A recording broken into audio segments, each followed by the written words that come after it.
He was just a single dad driving home through the rain. She was just a woman walking alone, soaked and silent. No name, no past, just eyes that had seen too much.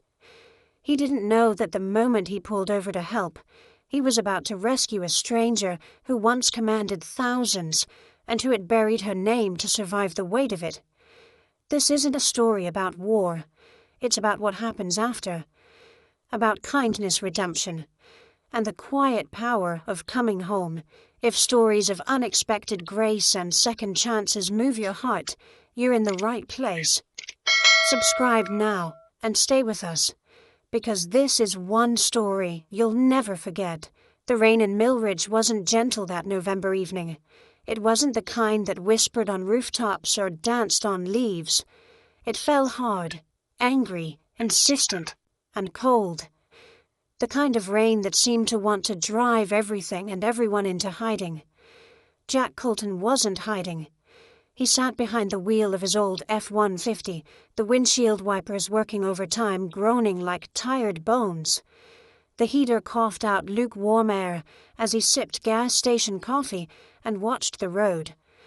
On the passenger seat, a brown paper bag with chicken tenders and fries steamed faintly through the soggy paper. It was from Maggie, his 7-year-old daughter, waiting at home with a blanket over her knees and a book on her lap. Jack liked to imagine she was reading, but he knew she was probably watching the old VHS tape of Matilda for the 100th time. He glanced at the clock. 6:15. Another 5 minutes and he'd be home. That's when he saw her. She was walking along the side of Route 17, head down, hair matted to her face, a military green backpack slung over one shoulder. Her coat looked too thin, her boots too worn. There was something about her posture, not desperate, but defeated, like someone not looking for help anymore. Jack slowed. Against every cautionary tale about picking up strangers, especially in weather like this, he rolled down the window just enough to shout through the downpour. "You need a ride." She stopped walking, but didn't look at him. For a moment Jack wondered if she even heard him. Then slowly she turned her face toward the truck. Pale, wet, tired. She didn't answer, just nodded once sharply. Jack leaned across and pushed the door open. She climbed in without a word. The truck smelled of damp flannel and fried food. She didn't shiver, but he could tell she was cold. Her fingers were clenched around the backpack strap like it was the only thing anchoring her. "Name's Jack," he said, glancing sideways. "I live just a few minutes up the road. I've got a little girl. If you need somewhere to get dry." Her voice was hoarse like it hadn't been used in a while. "Thank you." That was it. Jack didn't ask more.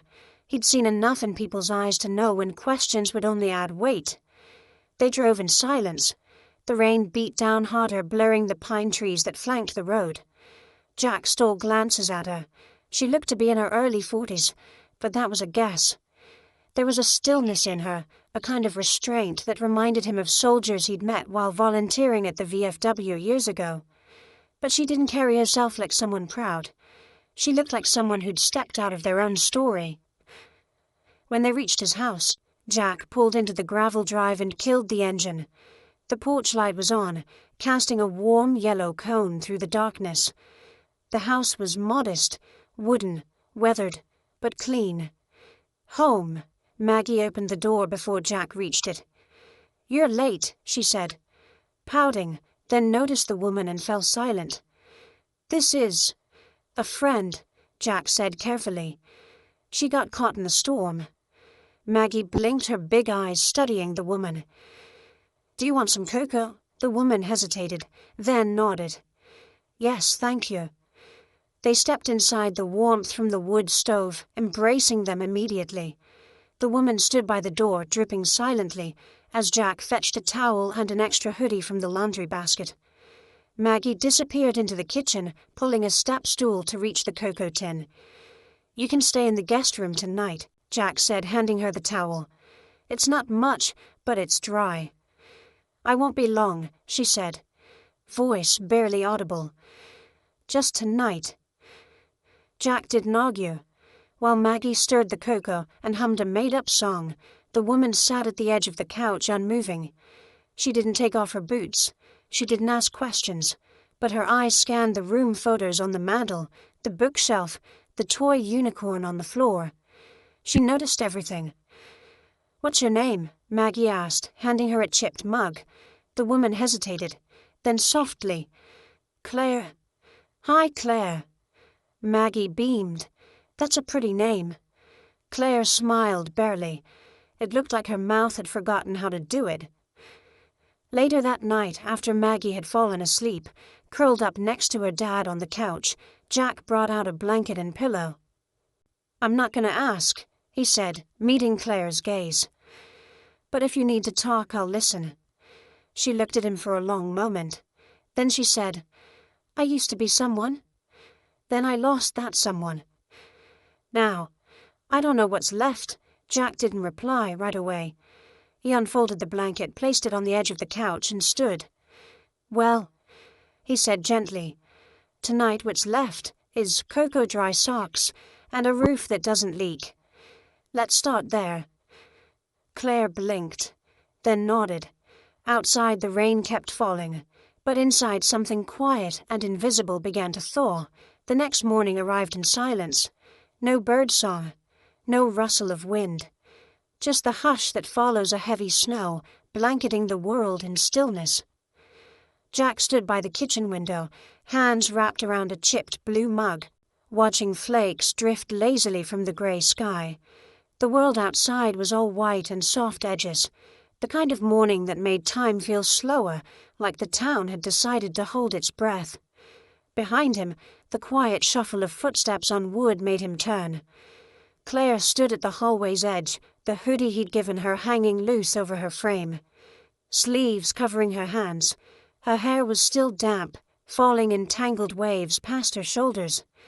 She looked, not afraid, but uncertain, like someone waiting to be told whether she could exist here or not.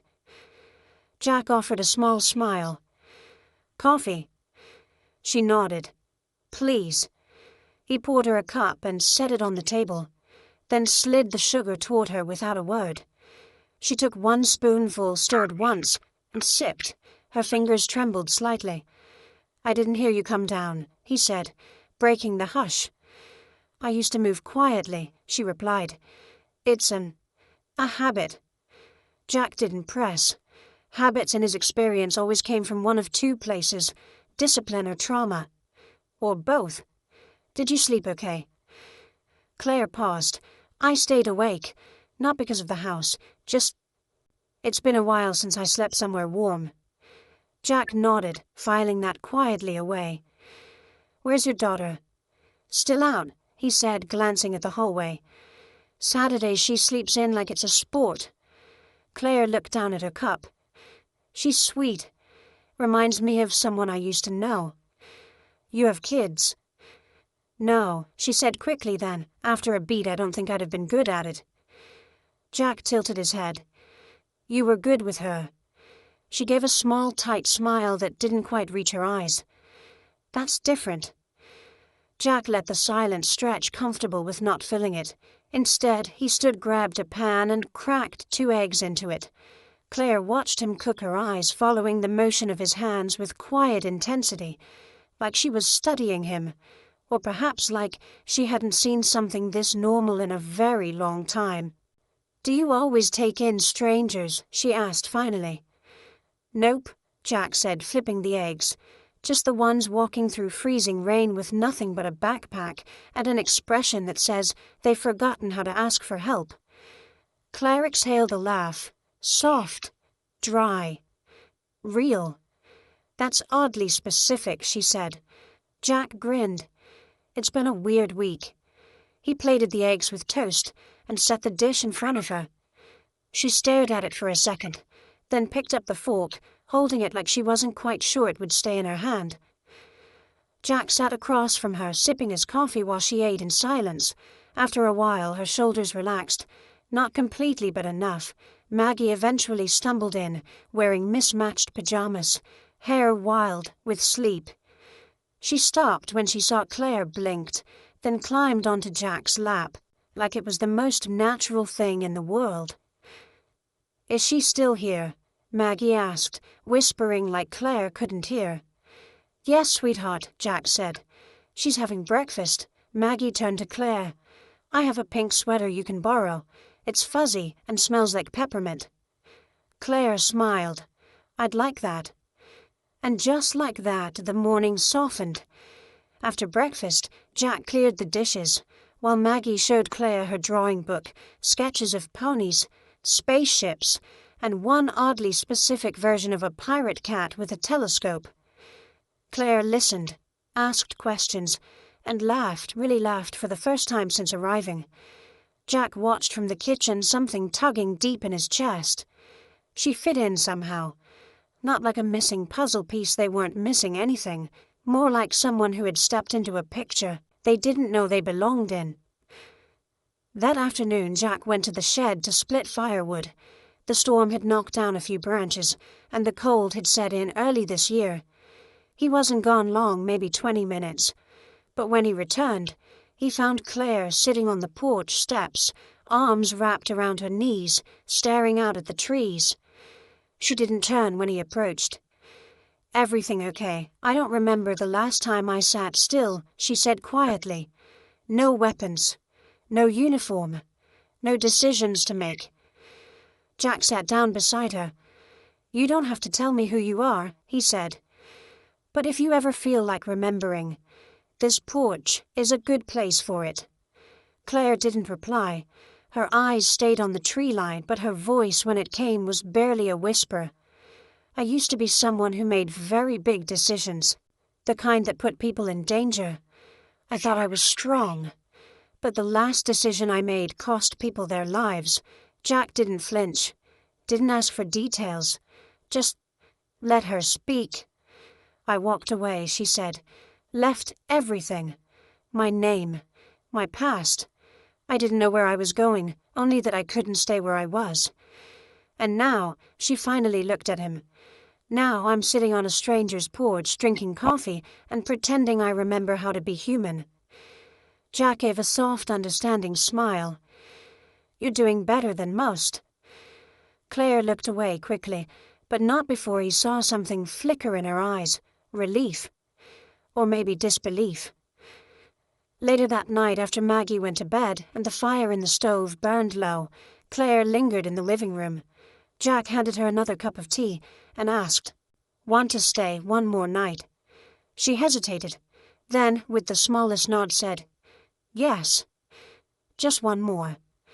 Jack didn't press, but he had the feeling that just one more was going to turn into something else entirely. By the end of the third day, Claire had folded into Jack's life with a quiet grace that unsettled him more than he cared to admit. It wasn't that she tried to belong. She didn't offer help in the kitchen or fuss over chores. She wasn't overly warm or eager. She simply existed within their space, with an almost eerie fluidity, like a ghost who knew where everything was before being invited in. Jack noticed the little things, like how Claire scanned each room before stepping into it, how she always chose the chair that faced the front door, how she moved without sound, even across creaky floorboards. These weren't quirks, they were trained behaviors. And that backpack, she kept it close, never setting it down more than a few feet from where she sat. Maggie had asked once what was inside, and Claire's face had gone still, her voice firm but gentle. "Just some things that used to belong to me." Jack didn't press, but the question stayed with him. That night, after Maggie fell asleep, Jack sat by the fireplace staring into the flames. Claire sat nearby on the floor legs, folded, sipping tea. She looked calm, almost too calm. "Do you ever get cold?" he asked. She glanced at him, surprised by the question. "No, not really." He nodded slowly. That a learned thing, Claire's eyes held his for a beat too long. Then she said, "Some places don't leave room for cold." Jack set down his mug. "I worked in construction for 15 years. You get good at reading structure, knowing when something's out of alignment, even if it looks fine on the surface. Claire didn't answer. He continued. People are the same way. You walk like someone who's had to be alert for a long time. You barely eat. You don't sleep. You never turn your back to a door. Her knuckles whitened on the teacup. I'm not accusing you of anything, Jack said gently. But I have a daughter. And you, whatever your story, it matters. Claire looked down. Her voice when it came was rough. I didn't come here to hurt anyone. I don't think you did, Jack replied. But I think you're running from something that still has teeth. Claire stared into the fire. Do you believe in ghosts? Not the spooky kind. She nodded slowly. There are things in my past that I can't outrun. Mistakes, orders I gave, lives I lost. Jack waited. Claire set down the teacup. One of them was my husband. That hung in the air between them like a dropped anchor. I was responsible, she said. I signed off on the mission. He was leading the team. There were complications. Intelligence failures. Maybe sabotage. I don't know. But he didn't come back. And I was the one who sent him. Her hands were trembling now. They told me to move on, that it was part of the job. But I couldn't. I left. Changed my name. Started walking. Jack's voice was low. You were in the military. Claire gave a hollow laugh. I was more than that. But before she could say more, Maggie's voice came from the hallway. Daddy Jack turned to see her rubbing her eyes holding a sketch pad. I couldn't sleep. Claire stood immediately kneeling to Maggie's level. Want me to read to you? Maggie nodded. Will you stay till I fall asleep? Claire hesitated only a second. Then, yes. Of course. Jack watched as she took Maggie's hand, guiding her gently back down the hall. She didn't flinch at the creaky boards, didn't need a light to find the door, moved like she had always known the path. When she returned 15 minutes later, her face was softer. She asked if I had a daughter. Claire said quietly. What did you say? I said no. But that if I did, I'd want her to be like Maggie. Jack studied her carefully. There was something unraveling in her, something fragile and profound. He saw it in the way her shoulders no longer braced for impact, in the way her voice didn't carry its usual caution. She was thawing. Slowly, carefully. Do you want to stay? He asked. More than just tonight, Claire didn't answer right away. Instead, she looked around the room, the worn couch, the framed photos, Maggie's lopsided art taped to the wall. Then she met Jack's gaze. I don't know if I'm safe to be around. Jack's reply was quiet but certain. You are here. That's enough for now. She looked down, blinking quickly. Outside, the snow had begun again. Thick flakes floated past the window, settling gently on the porch. And inside, for the first time since she arrived, Claire didn't sit facing the door. The next morning, the world outside had turned to crystal. Fresh snow blanketed the yard, thick and untouched, glinting in the sunlight like powdered glass. Trees bowed under the weight, and smoke curled lazily from the chimney as Jack stirred pancake batter in the kitchen, whistling softly under his breath. Claire stood by the window, a mug of tea in her hands. She wasn't sure how long she'd been watching the snowfall. It was hypnotic, in a way so still, so unlike the world she used to know. Maggie sat at the table with crayons scattered around her tongue, peeking from the corner of her mouth, as she concentrated on drawing something that looked like a unicorn in a winter coat. You ever have a snow day growing up? Jack asked, flipping a pancake. Claire blinked. No. I grew up in Georgia. We had humidity days. Jack chuckled. I forget that's a thing. Claire offered a faint smile. I didn't really have the kind of childhood where snowball fights were encouraged. Maggie piped up. We should make snow angels. You'll freeze your tail off, Jack said. But he was grinning. Claire glanced at Maggie, then down at her tea. Maybe later, she said softly. Breakfast was warm and easy. There was something startling about the way normalcy could settle over a person like a blanket, how pancakes and syrup and a child's laughter could press gently against the scar tissue of old wounds.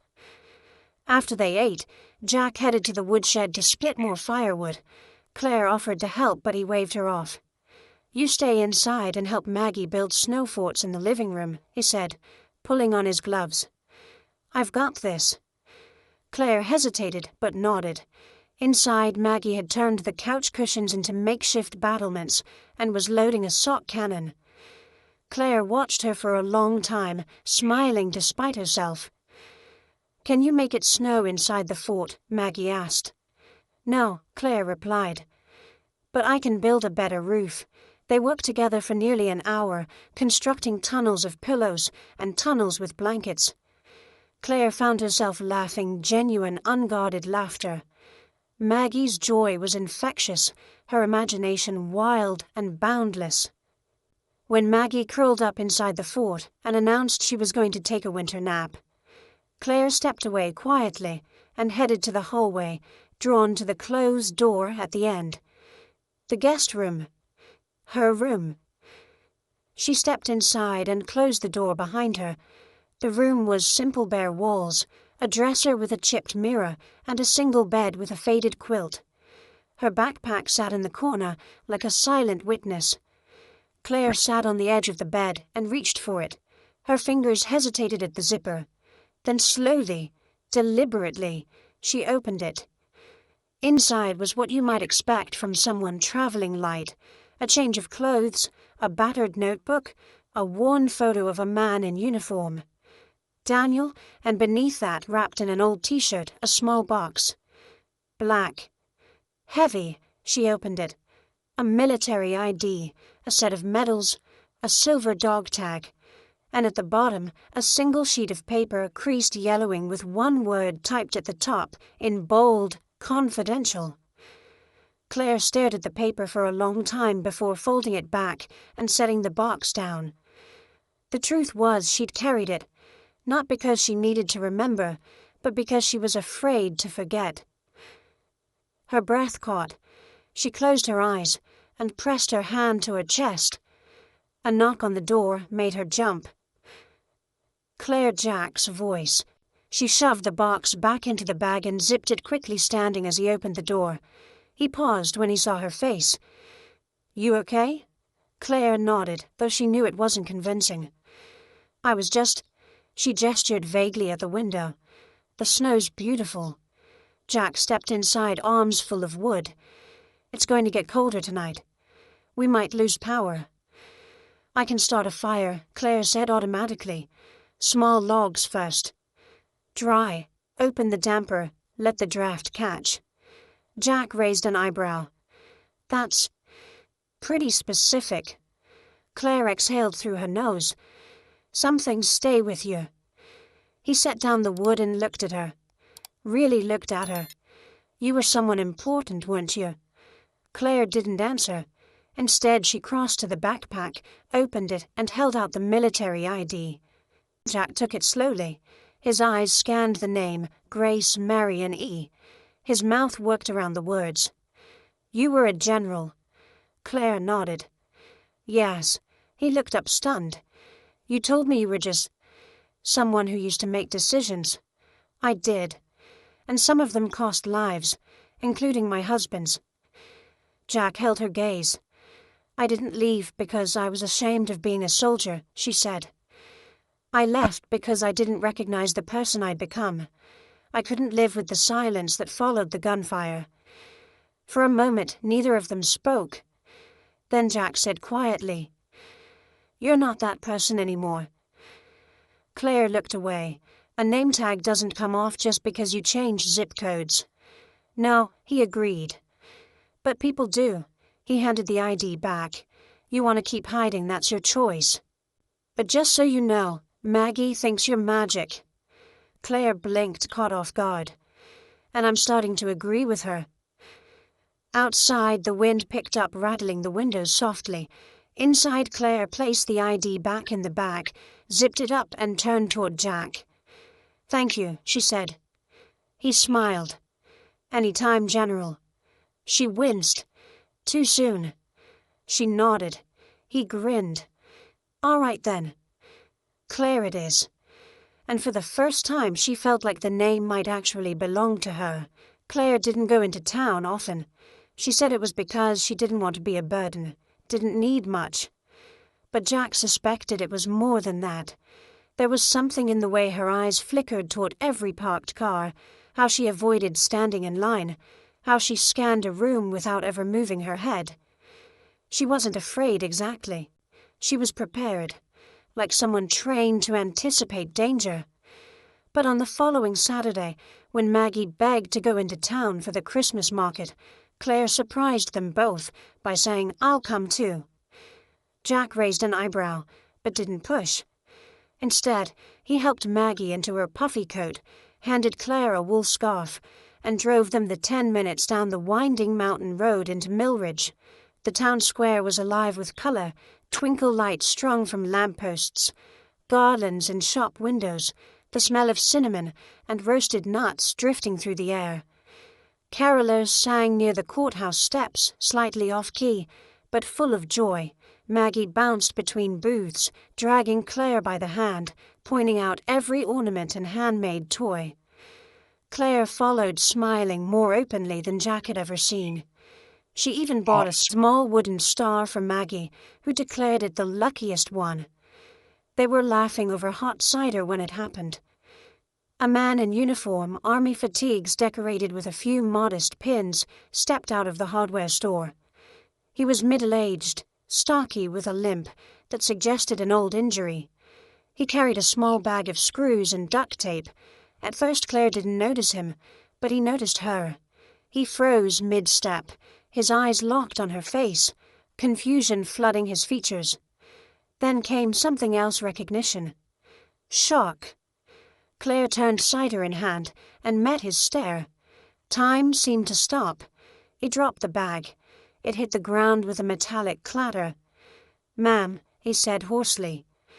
Jack turned in time to see Claire go still, her back straightening as if pulled by an invisible string.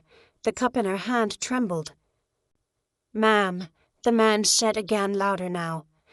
"Ma'am?" "You're the General." Claire didn't move. Neither did Jack. People nearby began to glance over, sensing something just off the rhythm of the moment. The man stepped forward, etched deep into his face. I served under you. Afghanistan. Operation Hollow Ridge. Captain Eric Dawson, ma'am. It's an honor." Claire opened her mouth, closed it, then said quietly, "Dawson." He nodded eagerly. "Yes, ma'am. You saved my team. You ordered the airlift. If you hadn't—" "That's enough," she said softly but firmly. Dawson faltered. "I'm sorry. I didn't mean to cause a scene. We thought you were—" He didn't finish. "Dead." Jack filled in the silence silently. "I'm not," Claire replied. "But I'm not in command anymore." Dawson looked pained. "Still, it's good to see you. Really good." Claire nodded once. "You too, Captain." He gave a slight awkward salute, hesitated, then picked up his bag and disappeared into the crowd. The moment passed like a sudden gust of wind, there then gone, but the silence it left behind was heavy. Jack stepped closer. "You okay?" Claire didn't answer right away. She looked down at Maggie, who stared up at her with wide, curious eyes. "You were a general?" the girl asked, not quite understanding the weight of it. Claire crouched to Maggie's level. "A long time ago," she said. "But I didn't bring that version of me here." Maggie tilted her head. "Did you have a big office?" Claire blinked, then laughed a short, startled sound. "Yes. Bigger than this whole square." Maggie seemed satisfied with that and skipped toward the next booth. Jack and Claire lingered behind. "I guess that's out now," he said, quietly. Claire nodded, eyes scanning the crowd again. "I didn't want this to happen. I didn't want anyone to find me." "You think he'll tell someone?" "Maybe. Doesn't matter." The moment he saw me, it started unraveling. Jack didn't know what to say to that. He hated the way she said it, like a woman expecting everything to collapse.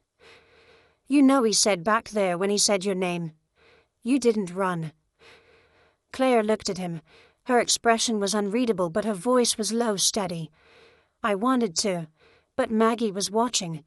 Jack smiled faintly. "You still have command presence." Claire shook her head. "I haven't commanded anything in 2 years." "You commanded the snow fort." Jack teased gently. That earned him the smallest smile. They drove back in silence, Maggie fast asleep in the back seat, clutching her wooden star. Back at the cabin, Claire stood at the porch, watching the first flakes of evening snow begin to fall. Jack joined her.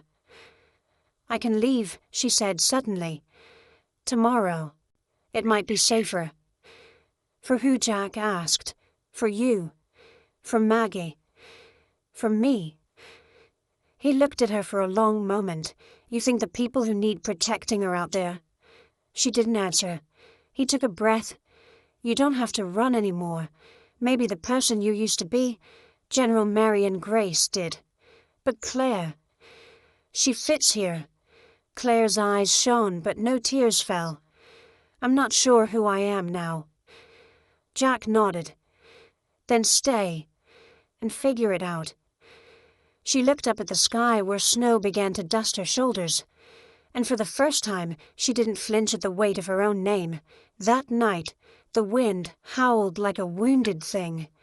It swept down from the hills and slammed against the cabin, rattling the windows and whistling through the chimney. Jack threw an extra log on the fire while Claire stood at the kitchen sink, hands wrapped around a mug she hadn't touched in 15 minutes. She hadn't spoken much since they returned from the market. Maggie had gone to bed early, exhausted from the excitement. Jack had read her a chapter from Charlotte's Web and stayed until her breathing slowed steady and soft beneath the quilt. Now the house was silent except for the fire crackling and the wind moaning outside. Claire hadn't moved. Jack leaned on the counter. "You want to talk about it?" She didn't look up.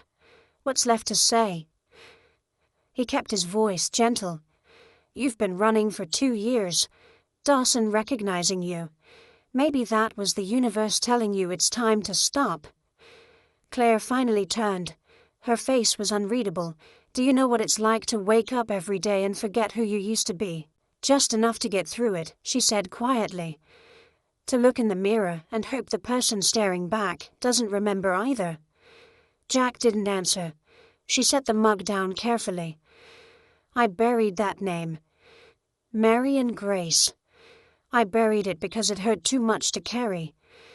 She walked to the fireplace, knelt beside it, and held out her hands to the warmth. The flames flickered in her eyes, casting shadows across her face that made her look older, more tired than she usually allowed herself to seem. "I didn't just lose Daniel," she said. "I lost a piece of myself with him. The part that believed in what we were doing. The part that thought I could make a difference." Jack moved to the chair beside her, sitting slowly. "I get it," he said. "After my wife died, I stopped building.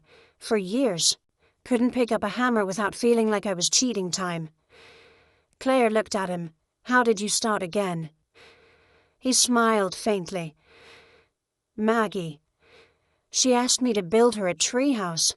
Couldn't say no to that face." Claire exhaled the closest thing to a laugh he'd heard from her all day. "Some days I still don't know if I've built anything worth keeping," Jack added. "But at least I'm building." Claire leaned back against the hearth. "I don't know who I am anymore, Jack. I'm not a general.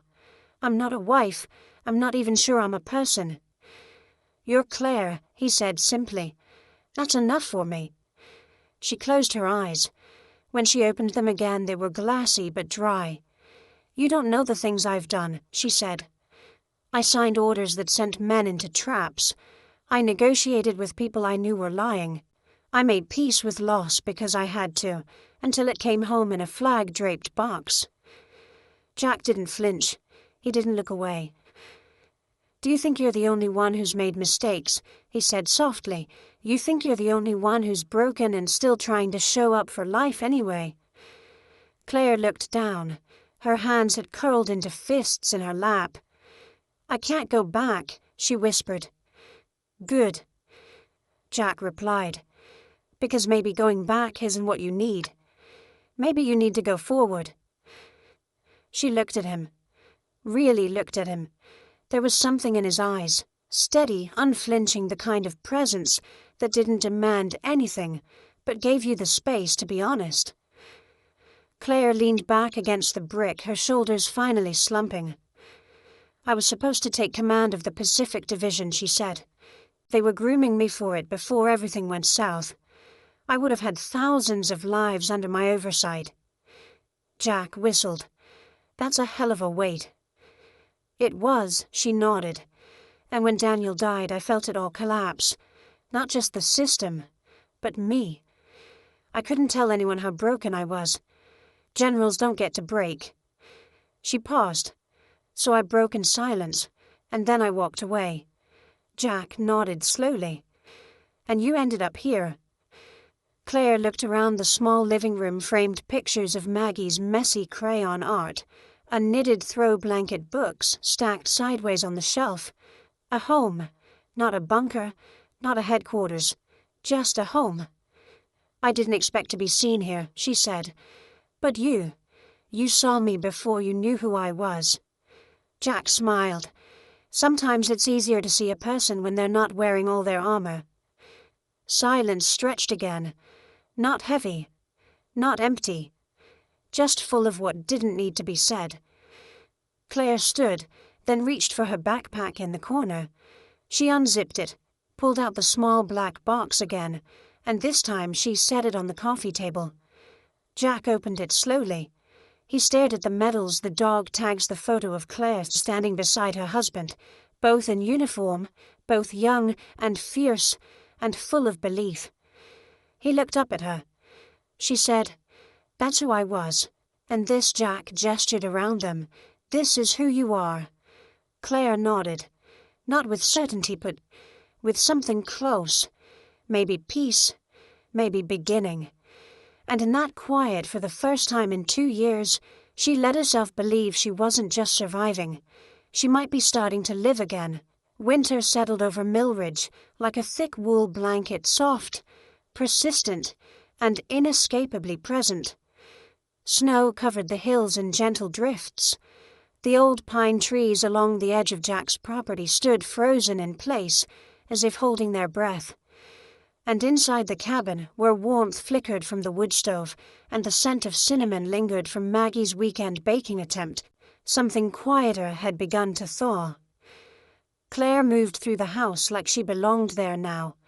Not with confidence exactly, but with growing ease. She no longer flinched at the creak of floorboards or jumped at the slam of the back screen door in the wind. Her steps were lighter. Her silences were less defensive. Maggie noticed first. She hums now, the little girl whispered to Jack one morning as they brushed their teeth, like real humming, not just in her head. Jack smiled into the mirror. That's a good sign. He'd seen it too, the way Claire paused to touch the corner of Maggie's drawings now, or how she sat beside her on the floor, helping build towers from old blocks, like it was the most natural thing in the world.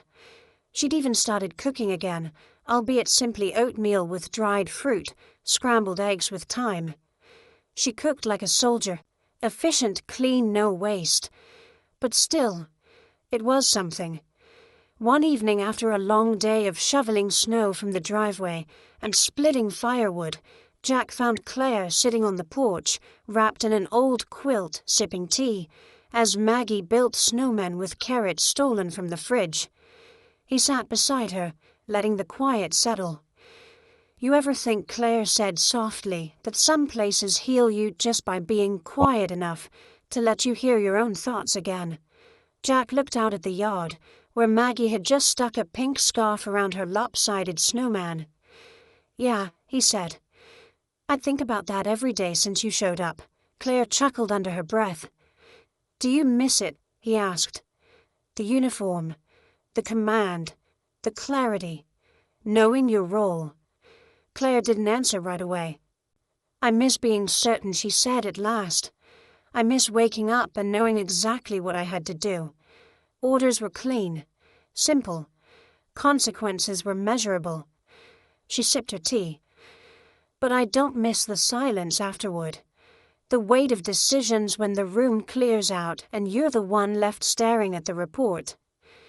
Jack nodded. And now Claire looked at Maggie again. The little girl was laughing, trying to balance a second carrot like a sword in the snowman's stick arm. "Now I don't wake up with orders," she said. "But I wake up to hot coffee. And a kid who thinks I can turn pine cones into treasure. And you." She stopped. Jack waited, letting her fill the silence or leave it be. She didn't speak again, but her hand brushed his lightly where it rested on the porch railing. A small gesture. Brief. But deliberate. It was the first time she'd initiated touch. The next day, Jack suggested they repaint the shed. "It's falling apart anyway," he said. "Figured we could make it less depressing." Claire agreed. They spent hours scraping old paint, sanding wood, and arguing over whether forest pine or barn red looked less ridiculous. In the end, Maggie voted for barn red, and no one argued with Maggie. They painted side by side, sleeves rolled up, laughter punctuated by awkward splashes of paint to the face. Claire's eyes were brighter, her posture looser. She made fun of Jack's lopsided ladder technique and confessed she once accidentally painted over a colonel's jeep in training. Jack pretended to gasp. "You vandalized a superior officer's car, strategic camouflage," she deadpanned.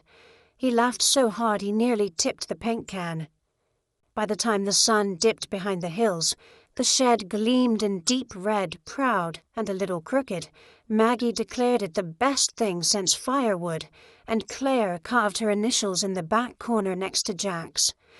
Later inside, they sat around the fire with mugs of cider and a bowl of popcorn, watching It's a Wonderful Life for the third time that week.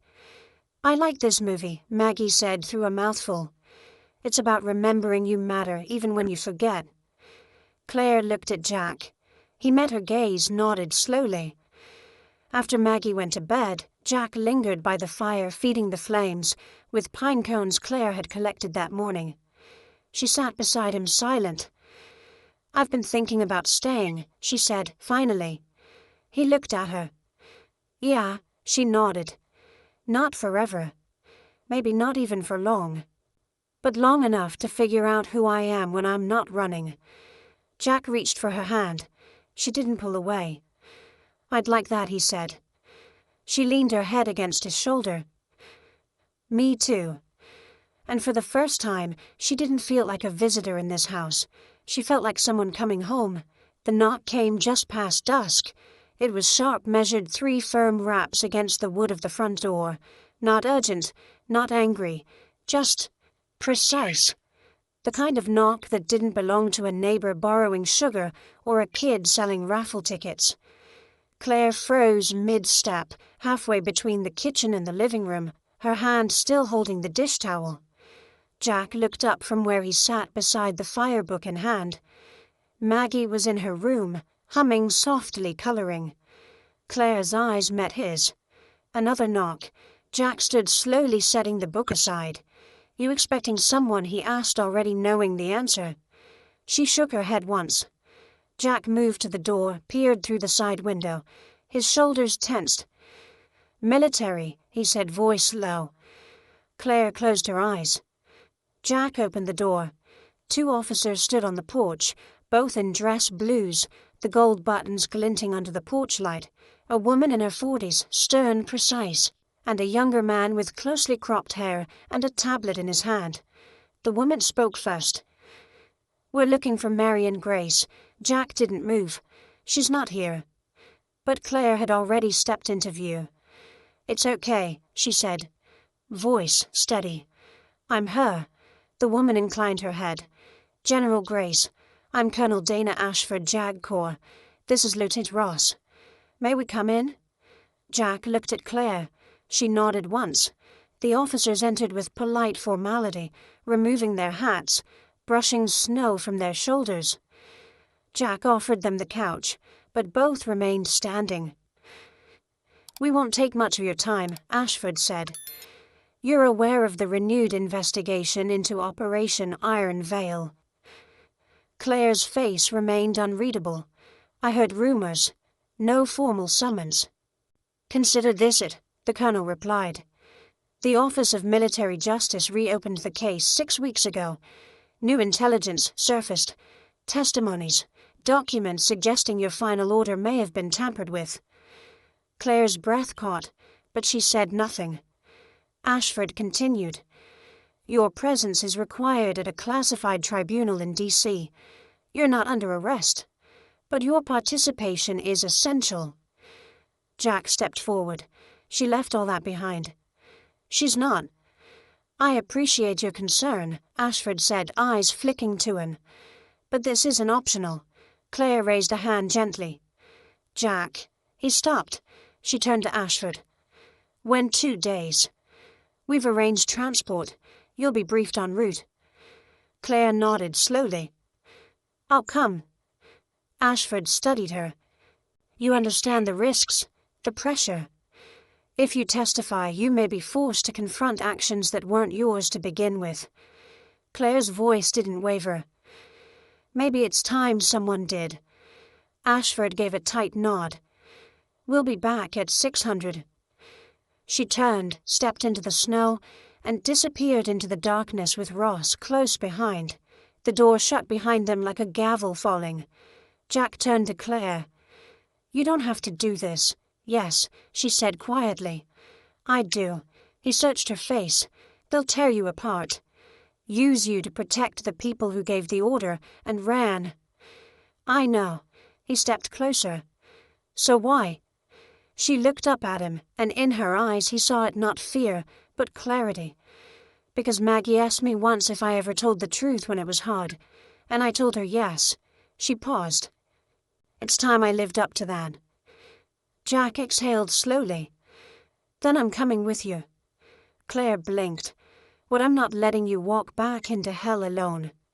She stared at him, moved beyond words. Later that night, as snow thickened outside and Maggie slept soundly down the hall, Claire stood in the living room packing a small duffel. Not her old military bag, just something plain. Jack handed her a folded note. "What's this? A letter," he said. "For you. To read when it's hard." She didn't open it, just placed it carefully in the side pocket. "Thank you," she whispered. They didn't kiss. They didn't need to. But when Claire leaned into his chest, resting her head just beneath his chin, Jack held her like someone anchoring a storm. And outside, for the first time in weeks, the wind began to die down. The plane touched down just after sunrise.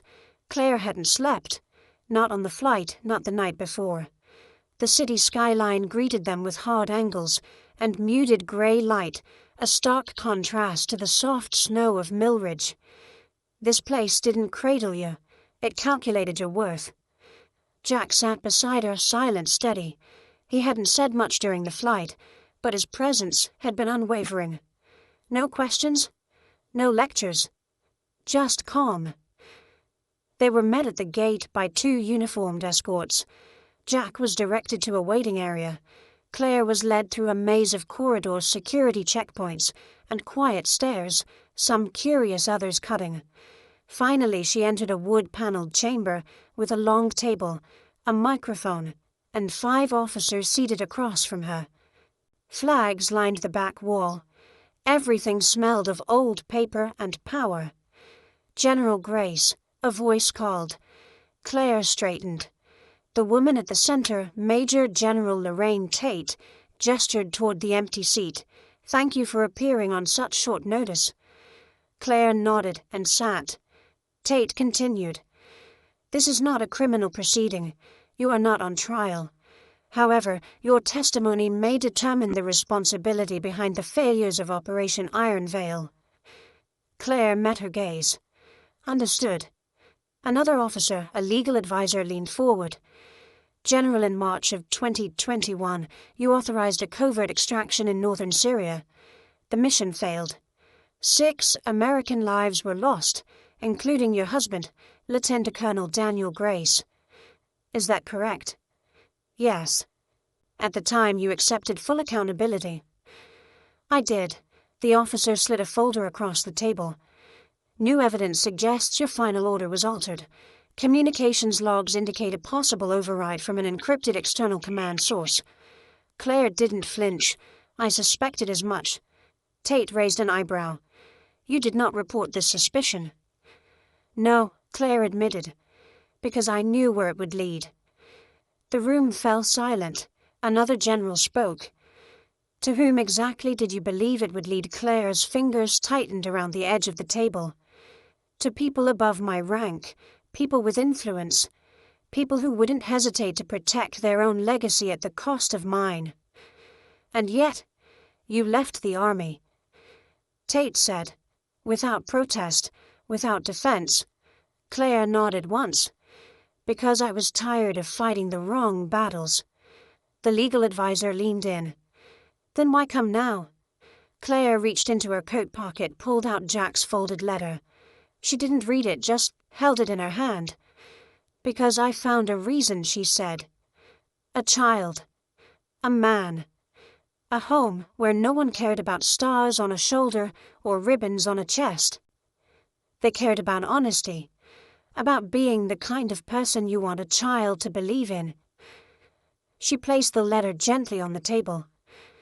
I came here not to clear my name, she continued, voice calm but unwavering. I came here to tell the truth, because if those men died due to sabotage or political games, then their families deserve more than a folded flag and silence. The youngest officer, a captain, leaned back. His expression had shifted from skepticism to something softer.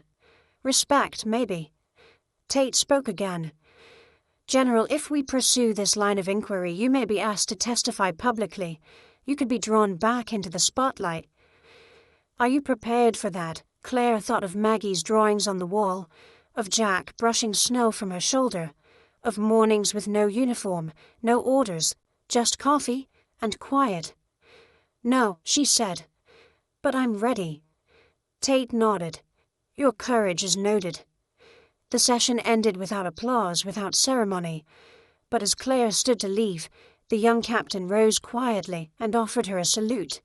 She paused, then returned it, not as the general she once was, but as the woman she had become.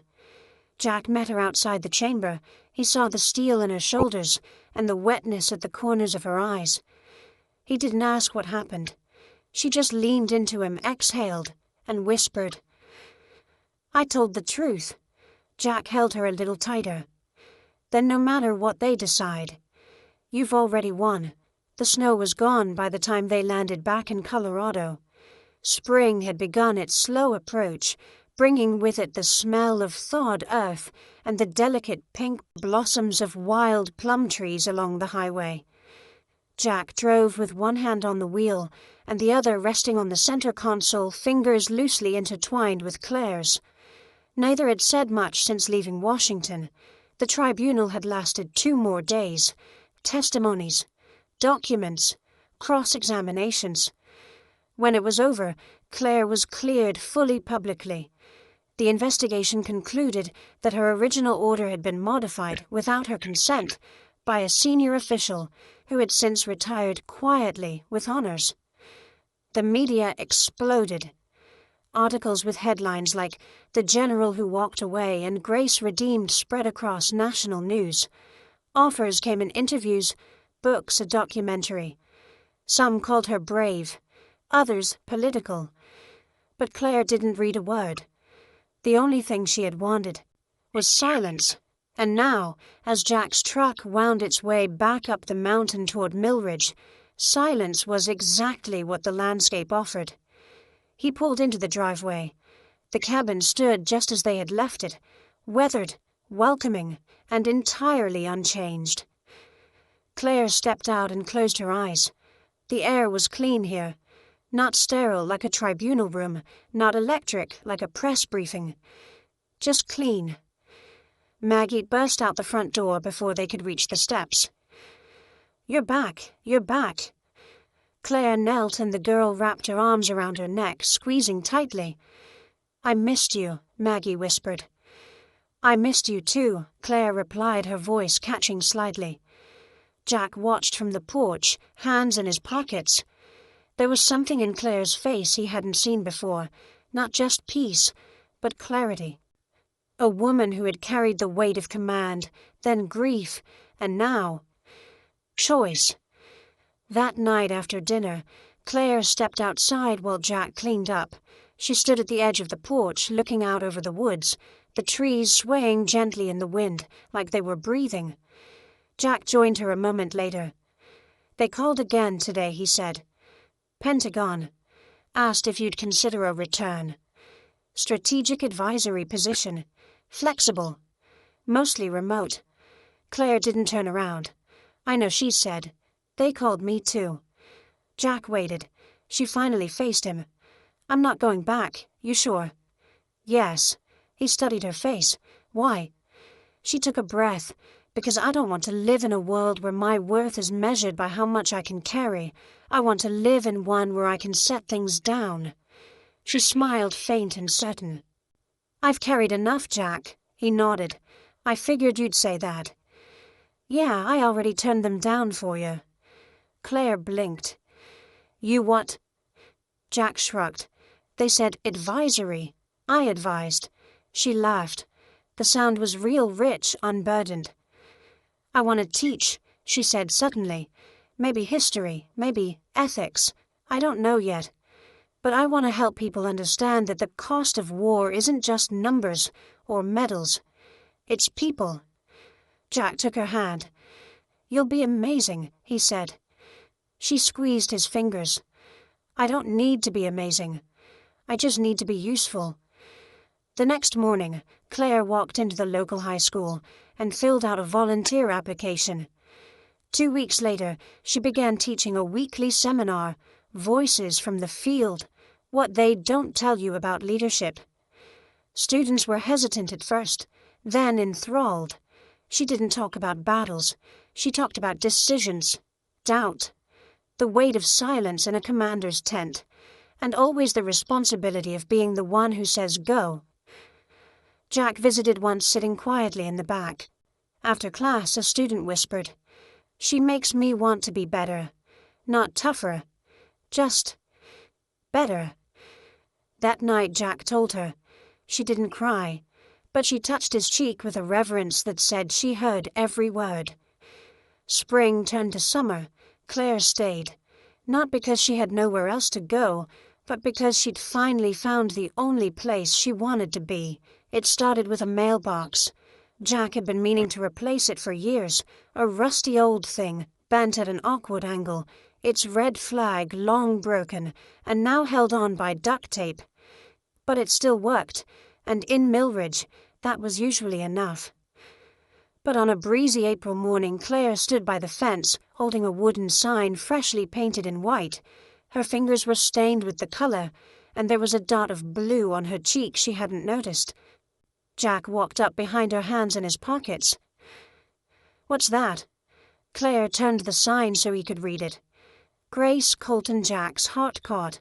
No titles," she said, "no ranks, just names." She walked to the new post they'd dug last weekend, screwed it in place and stepped back. The sign swayed slightly in the breeze. 2 names carved side by side, equal. Shared. He wrapped his arms around her from behind. "You know Maggie's going to ask if this makes you married." Claire leaned into him. "And what are we going to say?" Jack rested his chin on her shoulder. "We'll tell her what matters, that it makes us home." Maggie did ask within the hour. While feeding chickens, Claire replied without hesitation, "It means we chose each other." Maggie blinked, considered that and nodded.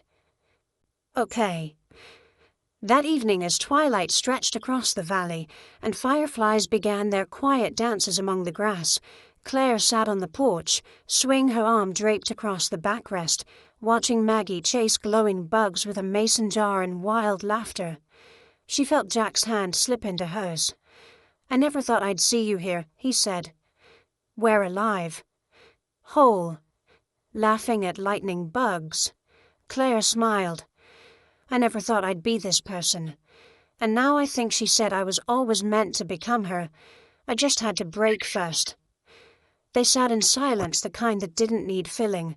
Behind them, through the open window, a soft wind lifted a few papers on the table notes for Claire's next school seminar.